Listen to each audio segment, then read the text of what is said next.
Assalamualaikum warahmatullahi wabarakatuh. Perkenalkan, nama saya Anton Budi Nugroho, calon guru penggerak angkatan ke-7 dari SD Birrul Walidain Muhammadiyah Sragen.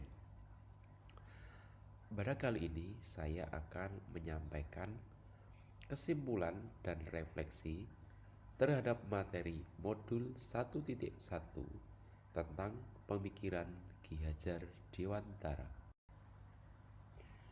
Seperti yang kita ketahui, Ki Hajar Dewantara adalah Bapak Pendidikan Indonesia yang lahir pada tanggal 2 Mei tahun 1889. Pemikiran beliau tentang pendidikan, seperti misalnya semboyan Ing Ngarso Sung Tulodo, Ing Madya Mangunkarso Tutwuri Handayani, sedikit banyak mempengaruhi perkembangan pemikiran pendidikan di Indonesia hingga saat ini. Adapun pertanyaan pemantiknya adalah, apa yang Anda percaya tentang murid dan pembelajaran di kelas sebelum Anda mempelajari modul 1.1? Yang pertama, saya menganggap bahwa pengajaran sama dengan pendidikan, yang mana saya hanya menyampaikan materi, memberi nilai, dan ya sudah, itu bagi saya merupakan bentuk mendidik. Yang kedua, guru merupakan aktor utama. Saya berpikir bahwa sayalah yang berperan dalam keberhasilan pembelajaran di kelas. Dengan adanya saya sebagai dominan, orang yang paling berkuasa di kelas, berguna agar pembelajaran berjalan dengan baik. Selanjutnya, menyelesaikan materi dalam waktu tertentu. Semua siswa harus paham akan materi dalam waktu yang sama. Untuk itu, saya membuat waktu pembelajaran sesuai dengan KD yang ada, sehingga dalam satu semester nanti pada saat penilaian akhir semester, semua materi sudah tersampaikan dengan baik. Lanjut lagi, ceramah sebagai cara jitu agar semua anak paham. Saya berpendapat bahwa dengan ceramah semua siswa akan menyimak penjelasan saya, sehingga materi bisa saya masukkan sesuai dengan waktu yang telah ditentukan. Berikutnya, nilai baik dan tuntas KKM merupakan indikator keberhasilan saya dalam mengajar.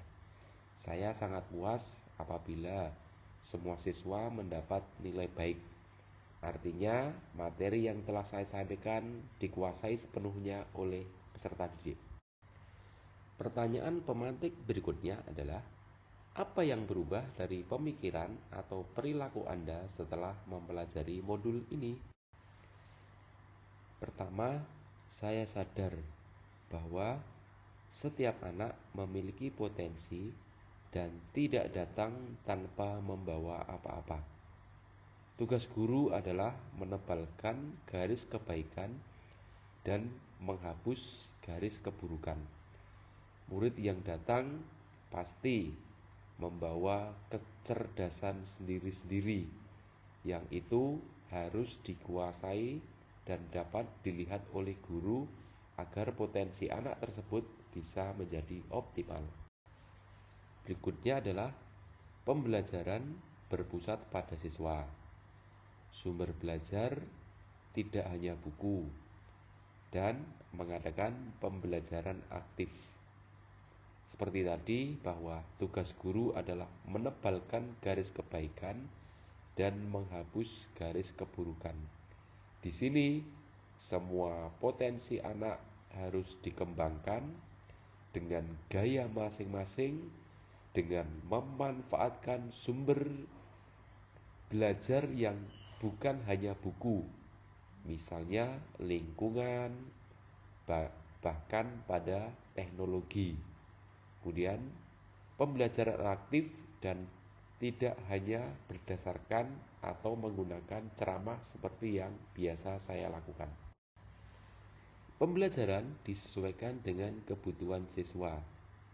Terdapat perbedaan cara belajar dan kecerdasan bawaan anak, sehingga saya sadar bahwa jika saya hanya menggunakan satu cara mengajar, mungkin tidak sesuai dengan kebutuhan masing-masing murid. Saya harus menyesuaikan masing-masing sehingga pembelajaran bisa menjadi efektif dan menarik. Pertanyaan pemantik yang ketiga adalah, apa yang dapat segera Anda terapkan lebih baik agar kelas Anda mencerminkan pemikiran Ki Hajar Dewantara? Yang pertama adalah mengubah mindset bahwa peserta didik bukan kertas yang kosong. Mereka datang dengan membawa segenap kemampuan dan kecerdasan masing-masing. Tugas saya adalah menebalkan mana yang baik dan menghilangkan hal-hal yang kurang baik. Berikutnya adalah menciptakan kelas yang menyenangkan.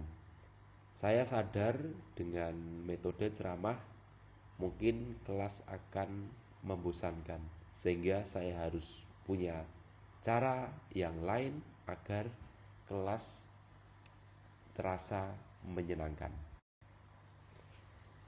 Saya sadar bahwa saya masih jauh seperti yang diharapkan oleh Ki Hajar Dewantara. Tapi saya yakin bahwa saya bisa menerapkan 3 filosofi mengajar tersebut. Untuk itu, yang ingin saya terapkan adalah saya ingin membuktikan bahwa ing ngarsa sung tulodo, ing madya mangun karsa, tut puri handayani. Saya punya keinginan, saya punya niat untuk menerapkan 3 hal tersebut. Demikian tadi pemikiran dari kami. Semoga bermanfaat. Assalamualaikum warahmatullahi wabarakatuh.